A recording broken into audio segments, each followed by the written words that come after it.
Let's build a real automated process from scratch, a bottle filling line, entirely in ladder logic. This is the same conveyor stop, fill, restart cycle running in real plants right now. And it is the perfect first PLC project. Every core skill shows up in one small program. A seal-in, a sensor interlock, a timer, a counter. Build this one, and you understand half the machines on the floor. So let's wire it, rung by rung, and then run it. Quick note before we start. This is from PLC Simulator, where you can build and run this exact bottling line free, right in your browser. No install, no hardware. The link is in the description. Click the link in the description to try it free. Now the spec. Every machine starts as a sequence of plain English steps. Get the steps right, and the ladder almost writes itself. Here is the cycle. The conveyor runs. A bottle moves down the line. A position sensor, a photo eye, detects the bottle at the fill head. The conveyor stops. The fill valve opens. It stays open for a set time, or until a level sensor says full. The valve closes. The conveyor restarts and indexes the next bottle into place. Then the whole thing repeats. That is it. One repeating cycle. Run, detect, stop, fill, restart. Almost every filling line and packaging machine on the floor is a variation on this loop. Nail the loop, and the rest is detail. Before a single rung, list your I/O.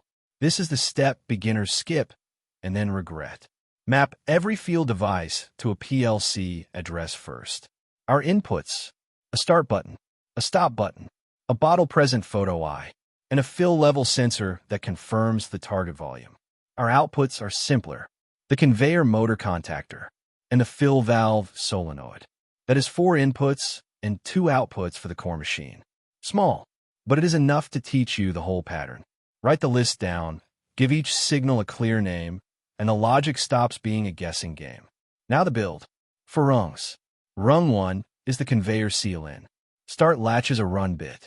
The run contact seals around the button so it stays on. Stop, wired normally closed, drops it. Classic start-stop. Rung 2 stops the conveyor. When the bottle sensor is true and the fill is not yet done, hold the conveyor still at the fill head. Rung 3 is the fill. With a bottle in position, open the fill valve and start a TON timer for the fill time.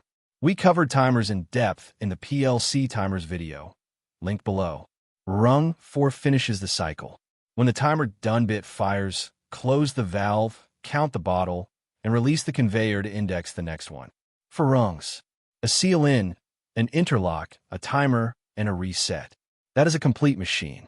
Now make it real. Here it is running in the simulator. Watch the conveyor carry a bottle in. The photo eye trips. The conveyor stops dead at the head. The fill valve opens, and the timer counts down on screen. Done. The valve shuts, the bottle is released, and the next one rolls in. The whole cycle, live, with no hardware. This is the exact bottling line scenario in the link below. You write the rungs, hit run, and the bottles fill in front of you. If a rung is wrong, the machine tells you immediately. Once the core cycle runs, extend it. 2 upgrades turn a toy into a real program. First, a counter. Every completed fill increments a CTU. Now you have a production tally and can stop after a batch. Second, a reject. Compare the fill against the level sensor. Overfill or underfill, and you flag the bottle a diverted. Same idea scales to capping, labeling, and a second station. Build the loop once, then bolt features onto it.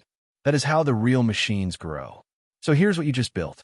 A real filling line in 4 rungs. A seal-in, a sensor interlock, a fill timer, and a counter reset. That single pattern is the backbone of packaging machines everywhere. Get it? And the plant stops being a mystery. Now go build it yourself. Click the link in the description to open the bottling line free at plcsimulationsoftware.com. Write the rungs, hit run, watch the bottles fill. No hardware, no install. Subscribe, new build every Tuesday. See you in the next one.